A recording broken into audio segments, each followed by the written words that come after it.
오늘은 새 언약의 중보자라는 제목으로 우리 공과 내용을 가지고 함께 말씀을 나누도록 하겠습니다. 미국에 토마스와 조셉이라고 하는 두 친구가 살고 있었습니다. 이 둘은 굉장히 친했고 남자였는데 젊은이였고 같은 취미를 가지고 있었습니다. 그것은 매주 복권을 같이 사는 것이었어요. 때마침 이들이 살고 있던 미국에서 1992년도에 미국의 로또라고 불리는 파워볼 복권을 판매를 하기 시작했습니다. 그래서 와, 이거 되게 좋은 복권인가 보다 그러면서 가뜩이나 복권 사는 것이 취미였는데 좋은 복권이 이제 나온 걸 보면서 야, 우리 이제 파워볼 복권 이거 시작됐는데 하나 약속을 하자 이렇게 얘기를 합니다. 그것은 뭐냐면 우리 둘 중에 한 사람이라도 누가 당첨이 되면 우리 그것을 절반으로 나누자 이렇게 얘기를 했습니다. 그래서 둘 다 그래? 그러면 어쨌든 확률은 2분의 1이니까 좋은 거네 그러면서 서로 약속을 하고 시간은 점차 흘러서 시간이 얼마나 많이 흘렀냐면 무려 28년의 시간이 흐르게 되었습니다. 그리고 지난 2020년 7월 토마스라는 친구가 복권의 1등에 당첨이 되게 되었습니다. 무려 2,200달러, 우리나라 돈으로 하면 265억 원에 당첨을 되었습니다. 굉장히 부러워하시는 분들이 있으신 것 같은데. 예. 근데 여러분 생각해 보세요. 265억 원에 딱 당첨을 됐는데 친구 했던 약속이 생각이 났을까요, 안 났을까요? 났죠. 여러분 같으시면 어떻게 하실 거예요?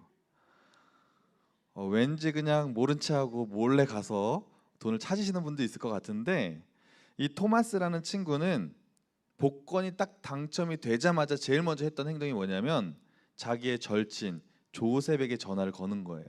조셉, 내가 복권에 당첨됐어. 그러면서 무려 265억 원이야. 그러면서 자기의 당첨 사실을 알렸습니다. 그리고 어떻게 했을까요? 정말 약속대로 사진에 보면은 이렇게 토마스 조셉인데 이렇게 부부가 직접 현찰로 다 받아서 그걸 정확히 반으로 나눠서 이렇게 복권을 잘 이제 돈을 받았다고 이렇게 하는 것입니다. 여러분 너무나 큰 돈이 들어오는 거에 대해서 큰 돈 앞에서 약속을 지키는 것이 사실은 쉽지 않은 일입니다. 그리고 28년 전에 했던 약속이고 뭔가 계약서를 쓴 것도 아니에요. 충분히 약속을 지키지 않을 수도 있었는데 그 약속을 지키는 걸 보면서 참 둘의 우정이 멋지다 이런 생각을 해보게 되었습니다. 여러분 우리는 인생을 살아가면서 이처럼 수많은 약속을 하면 살아갑니다. 가족과의 작은 약속부터 시작해서 직장 생활을 하면 또 연봉 계약이라는 걸 하죠. 그것도 다 약속이지 않습니까? 이런 크고 작은 약속을 하면서 살아가는 것이 우리의 인생입니다. 중요한 것은 약속이라는 것은 반드시 지켜야 된다는 거예요. 약속을 잘 지켜야 우리가 신뢰가 쌓이게 되고 우리가 성공하는 인생을 살아갈 수 있다고 하는 것입니다. 특별히 하나님을 믿는 우리들은 하나님과의 약속을 잘 지키는 것이 너무너무나 중요한 줄로 믿습니다. 하나님과의 약속을 성경에서는 뭐라고 하냐면 언약이라고 합니다. 그래서 오늘은 히브리서 8장에 나오는 말씀을 살펴보면서 하나님이 우리에게 어떤 언약을 주셨고 또 그 언약을 지키는 것이 왜 중요한지 우리가 함께 말씀을 나누기를 원합니다. 여러분 하나님이요 우리에게 언약을 주시는데 두 번 언약을 주셨습니다. 첫 번째 주신 언약을 우리는요 따라하겠습니다. 옛 언약. 그리고 두 번째 주신 언약은 따라하겠습니다. 새 언약. 네, 이렇게 옛 언약과 새 언약을 두 번에 나눠서 주셨다는 거예요. 옛 언약은 여러분 언제 주셨는지 아세요? 이스라엘 백성들을 출애굽 하나님께서 모세를 통해 시키시고 나서 그 백성들을 광야로 이제 인도하시는데 시내산에서 이제 십계명을 주지 않으셨습니까? 십계명을 주면서 율법을 하나님께서 주셨습니다. 하나님이 그 율법을 주신 이유는 우리가 복을 받고 하나님의 거룩한 백성으로 살기를 원하셨기 때문에 그 율법을 주신 거예요. 그래서 하나님이 율법을 주시면서 언약을 맺으셨어요. 너희들이 이 율법을 잘 지키고 살면 내가 너희들에게 복을 줄 것이고 이 율법을 잘 지키지 않으면 저주를 받을 것이다. 이렇게 하나님과 인간이 언약을 맺었습니다. 인간들도 이스라엘 백성들도 그 하나님의 언약을 받았을 때 아멘으로 네 그렇게 하겠습니다. 기쁨으로 받아들였어요. 그런데 문제는 시간이 점점 흐르면서 처음에는 율법을 잘 지키던 이스라엘 백성들이 어떻게 돼요? 자꾸만 그 율법을 어기게 되고 율법을 지켜야 되는 건 알고 있음에도 불구하고 여러 가지 우상 숭배와 죄의 문제를 해결하지 못하고 계속해서 죄를 짓고 율법을 어기면서 살아갑니다. 그러니까 하나님이 어떻게 하셔야 돼요? 율법을 지키지 못하면 하나님이 어떻게 하신다 그랬어요? 저주를 내리신다고 했잖아요. 그러니까 하나님은 어쨌든 약속을 말씀하셨기 때문에 이스라엘 백성들을 징계를 내리실 수밖에 없는 것입니다. 언약을 처음 맺을 때 하나님의 의도는 저주를 주고 싶으셔서 이 언약을 맺으신 게 아니에요. 이스라엘 백성들이 잘 내 말을 잘 지키고 말씀을 잘 지켜서 참 복을 받고 잘 살았으면 좋겠다. 이렇게 생각하고 율법을 주시고 언약을 맺으신 거예요. 그런데 어쨌든 그 언약을 잘 지키지 못하니까 어쩔 수 없이 자꾸 징계를 내리고 저주를 줄 수밖에 없었다고 하는 것입니다. 그래서 하나님이 그것을 보시면서 너무 슬퍼하시고 결국에는 큰 결단을 내리게 됩니다. 바로 언약을 바꾸기로 결심을 하시고 하나님이 첫 번째 지으신 그 언약을 폐기하십니다. 왜요? 첫 번째 언약을 계속 유지하게 되면 구원받을 사람도 없고 복을 받는 사람도 없고 하나님이 택한 백성들까지 다 계속해서 저주를 받으니까 하나님 이제 안 되겠다고 생각한 거예요. 여러분, 사실 하나님이 맘만 먹으면 하나님은 뭐든지 하실 수 있는 분 아닙니까? 그래서 하나님은 사실은 맘만 먹으면 이스라엘 백성들이 율법을 어떻게든지 지키게 하실 수 있는 분이었습니다. 예를 들면 이스라엘 백성들이 하도 그냥 입으로 죄를 지으니까 입에 재갈을 물려놓고 하나님이 그냥 원하는 말만 하게 만드실 수도 있는 거예요. 또는 술 취해서 여러 가지 죄를 지으니까 아예 술을 없애버리는 것입니다. 그러면 술을 못 마시고 죄를 더 덜 짓게 되는 거 아닙니까? 그리고 또 하나님의 말씀을 지키지 않거나 죄를 지을 때 하나님이 즉시 그냥 하늘에서 벼락을 내려서 죽게 사람을 만든다고 생각해 보세요. 율법을 잘 지키겠어요? 안 지키겠어요? 잘 지키죠. 왜냐하면 율법 어기고 죄를 지으면 벼락 맞으니까 무서워서 얼마나 율법을 잘 지키겠습니까? 그런데 하나님은 그렇게 하기를 기뻐하지 않으십니다. 하나님은 우리가 두려워서 율법을 지키는 것을 절대로 원하지 않으시는 분이에요. 그래서 하나님이 새로운 방법을 우리 이 백성들 내가 지은 이 모든 백성들을 어떻게 하면 내가 복을 줄 수 있을까? 그것을 생각하시고 다시 하나님이 새로운 방법을 만드시는데 그것이 바로 새 언약을 만드셨다는 사실을 믿으시기 바랍니다. 하나님이 새 언약을 만드시고 그것을 잘 지킬 수 있는 방법도요 친히 설명해 주시는 내용이 오늘 본문에 아주 자세하게 나와 있습니다. 10절 말씀인데요. 우리 10절 말씀 다 함께 한번 읽어보겠습니다. 시작. 또 주께서 이르시되 그날 후에 내가 이스라엘 집과 맺을 언약은 이것이니 내 법을 그들의 생각에 두고 그들의 마음에 이것을 기록하리라. 나는 그들에게 하나님이 되고 그들은 내게 백성이 되리라. 아멘. 하나님이 이제 새 언약에 대해서 설명해 주시는 거예요. 근데 뭐라고 말씀하시냐면 말씀해 보니까 내 법을 그들의 생각에 두고 그들의 마음에 이것을 기록하리라 이렇게 말씀하셨어요. 새 언약을 주시는데 어디다 그것을 주신다고요? 우리의 생각과 마음에 직접 그것을 주신다는 거예요. 다른 말로 하면 하나님이 직접 우리의 마음속에 찾아오시겠다고 하는 것입니다. 그리고 이 엄청난 새 언약을 예수 그리스도를 통해서 이루어 주셨습니다. 예수님이 우리의 죄를 위해서 십자가에 달려 돌아가심으로 보배로운 피를 흘려 주셨고 우리는 그 예수님만 믿기만 하면 우리의 죄가 사함 받는다는 사실을 믿으시기 바랍니다. 그리고 예수님이 승천하시기 전에 이렇게 말씀하셨어요. 사도행전 1장 4절 5절에 보니까 예루살렘을 떠나지 말고 내게서 들은 바 아버지께서 약속하신 것을 기다리라. 요한은 물로 세례를 베풀었으나 너희는 몇 날이 못되어 성령으로 세례를 받으리라 하셨느니라. 아멘. 아직 아버지께서 약속하신 것이 이루어지지 않은 게 있다는 거예요. 예수님이 이제 승천하시는데 약속을 기다리라고 말씀하세요. 그러면서 여기서 약속하신 것을 기다리라고 말씀하시는데 여기서 말하는 하나님의 약속, 그것이 바로 새 언약이라는 것입니다. 그리고 이 새 언약은 바로 성령이라는 사실을 여러분 믿으시기 바랍니다. 우리가 예수님을 믿고 하나님이 우리에게 주신 그 약속, 그 새 언약은 바로 성령을 받게 해주신다는 것입니다. 하나님이 우리 속에 들어오신다는 거예요, 여러분. 여러분 이 사실을 믿으십니까? 아멘.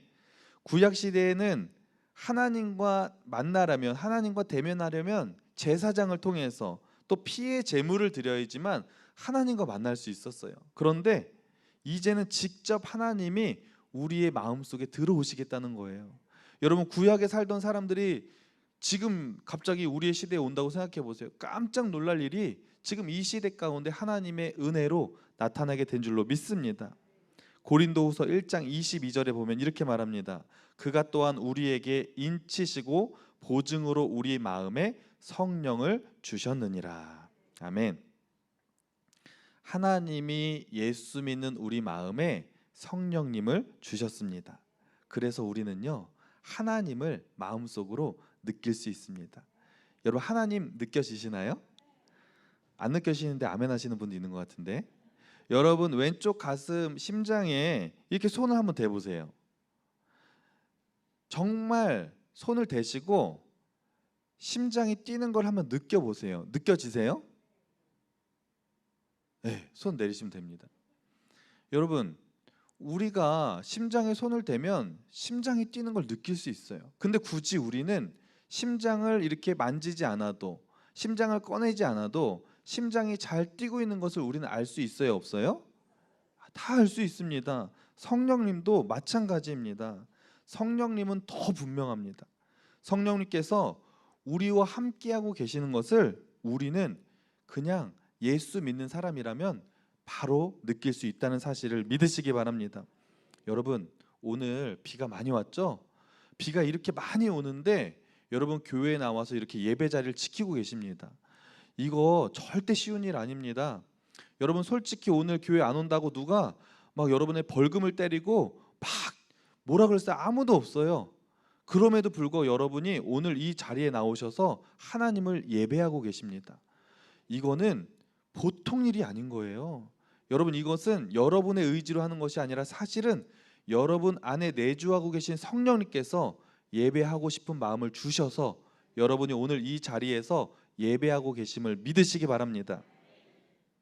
어떤 청년이 집회 수련회를 가서 이제 집회를 이제 목사님 말씀을 듣고 은혜를 받았어요. 근데 목사님이 말씀이 다 끝나고 나서 청년들에게 혹시 질문이 있는 청년이 있으면 나에게 한번 해보라고 말씀을 하셨어요. 그런데 그 어떤 청년이 갑자기 손을 들더니 목사님 질문이 있습니다 그러면서 얘기를 하는 거예요. 그런데 갑자기 그 청년이 눈물을 글썽글썽 거리면서 울먹거리면서 얘기하는 거예요. 목사님 저는 정말 하나님이 살아계심을 믿습니다. 그리고 믿음으로 살려고 저는 그 누구보다 열심히 노력하고 있습니다. 그런데 제 안에 자꾸 반복되는 죄가 끊이질 않습니다. 나는 하나님 말씀대로 살려고 하는데 죄가 너무 달콤해서 그 죄의 문제를 끊으려고 아무리 노력하는데도 절대로 끊을 수가 없습니다. 저는 어떻게 해야 됩니까? 수백 명이 모인 자리에서 자기의 그 죄의 문제를 직접 얘기하면서 목사님한테 얘기를 했어요. 목사님 뭐라 그러셨을까요? 목사님 이렇게 말합니다. 자네는 지금 죄 짓는 것 때문에 괴로워서 이렇게 안타깝게 질문을 하지만 자네 한번 생각을 해보게. 지금 이렇게 많은 사람들 앞에서 그것도 울면서 자기 죄의 문제를 공개하면서 이렇게 얘기할 수 있는 게 정상이라고 생각합니까? 이렇게 오히려 물어보셨어요. 그러면서 지금 당신이 그렇게 괴로워하고 다른 사람에게 죄의 문제를 이렇게 얘기하는 것은 누가 하고 있는 것 같습니까? 라고 오히려 질문을 하시면서 그분이 바로 성령님이라고 말씀해 주셨어요.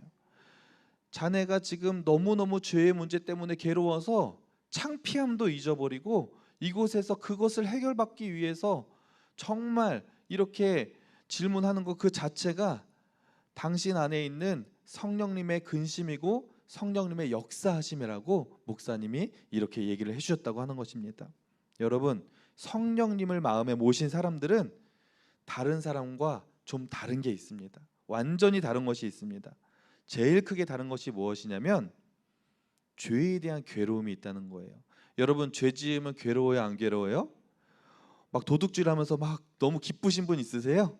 막 거짓말하면서 막 쾌감을 느끼시는 분 있으신 분도 있으신 거 아니죠? 예. 죄를 지으면 누구나 자책감이 들고 괴로움이 느껴집니다. 그것이 바로 성령님이 우리의 마음에 주신다는 거예요.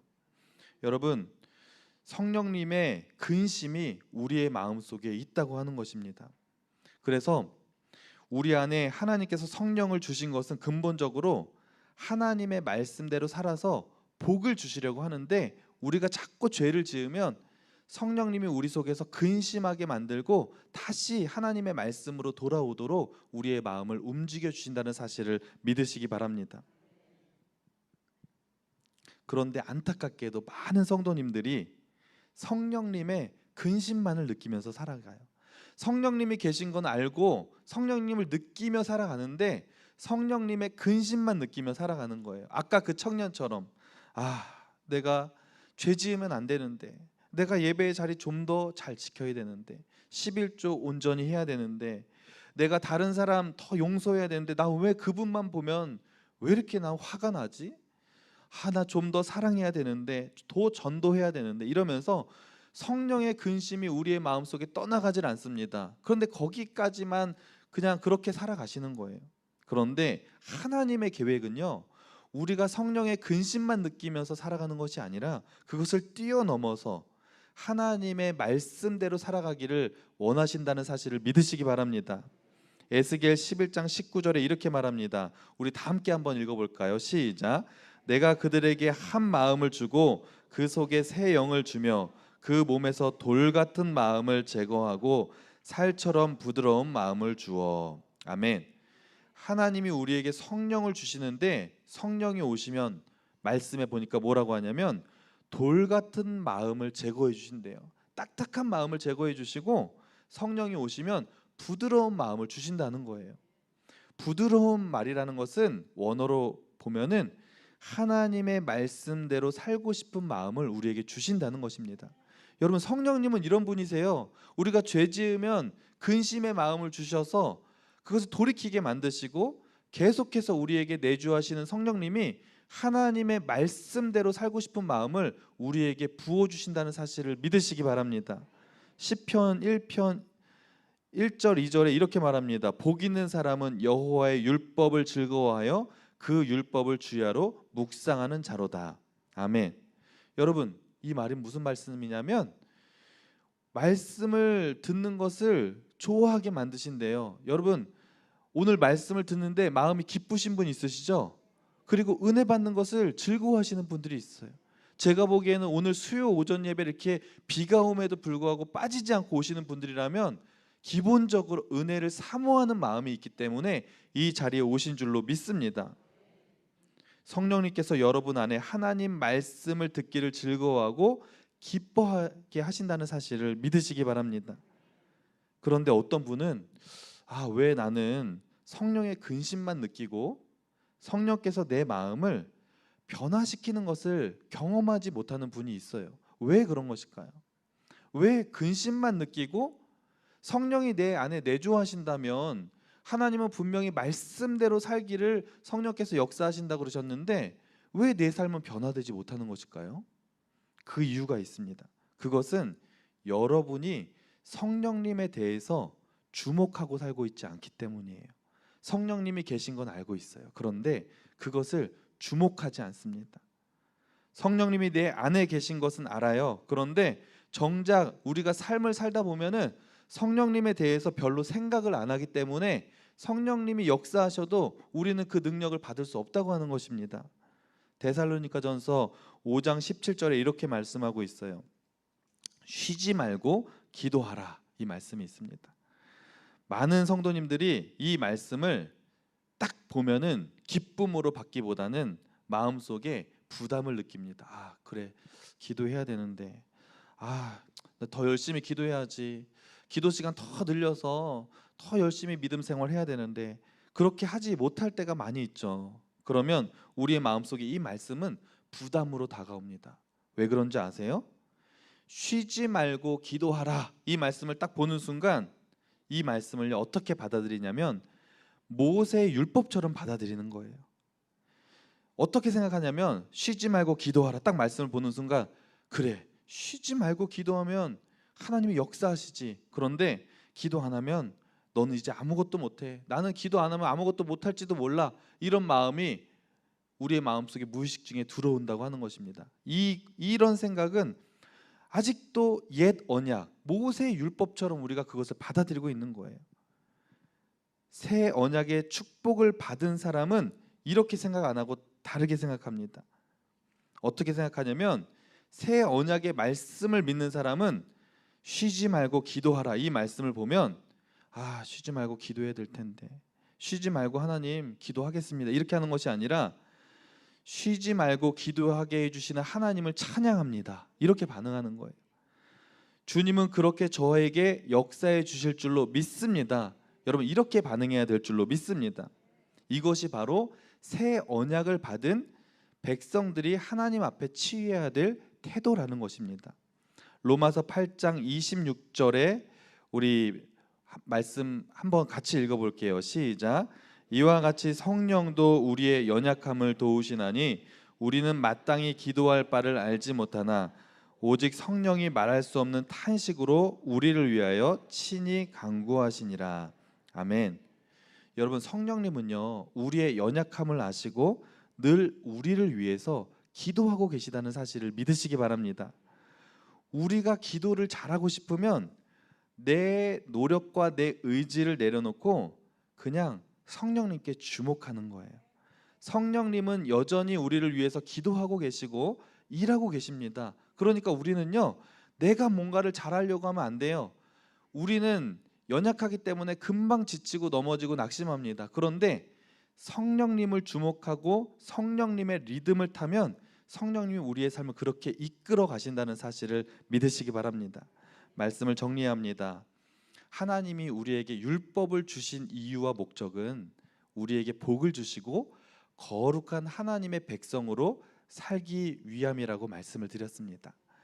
옛 언약을 주셨는데 이스라엘 백성들이 그걸 잘 지키지 못해서 하나님이 더 좋은 언약, 새 언약을 우리에게 주셨어요. 그것은 바로 성령이라는 사실을 믿으시기 바랍니다. 성령님이 지금도 여러분의 마음속에 내주하고 계세요. 여러분 마음속에서 여러분과 동행하기를 원하시고 성령님이 여러분을 위해서 여전히 기도하고 계세요. 믿음으로 잘 살 수 있도록 계속해서 하나님의 말씀대로 살 수 있도록 여러분의 삶을 이끌어가고 계심을 믿으시기 바랍니다. 여러분이 오늘 말씀을 들으셨다면 그냥 이 말씀만 듣고 멈추는 것이 아니라 성령님을 계속해서 주목하며 살아가시기를 바랍니다. 내 안에서 성령님이 나에게 어떤 말씀을 하시는지, 어떻게 내 삶을 지금 이끌어 가시는지 여러분 주목하시고 그 성령님의 음성에 귀 기울이시고 성령님이 말씀하시면 그 말씀대로 순종할 때에 하나님께서 여러분의 삶을 가장 선한 길로 인도하여 주실 줄로 믿습니다. 그렇게 살아가는 우리 모두가 되기를 간절히 소망합니다. 기도하겠습니다. 하나님 감사합니다. 새 언약을 주시고 우리에게 직접 우리의 마음속에 들어오셔서 성령을 통해 역사해 주심을 감사합니다. 우리는 연약하여서 늘 넘어지고 또 낙심하지만 하나님은 성령님을 통해서 우리를 늘 응원하고 계시고 우리를 위해서 기도하고 계신다는 사실을 오늘 말씀을 통해 다시 한번 깨닫게 됩니다. 하나님, 우리가 돈 벌기 바빠서, 우리 인생 살기 바빠서 성령님의 주목하지 못하고 그냥 육신의 즐거움을 따라서 살았다면 이 시간 회개하오니 용서하여 주시고, 이제는 성령님을 주목하여 보고 성령님의 리듬을 타고 성령님과 동행하며 성령님의 일하심에 순종하는 사람들이 다 될 수 있도록 인도하여 주옵소서. 이 모든 말씀 예수님의 이름으로 기도합니다. 아멘.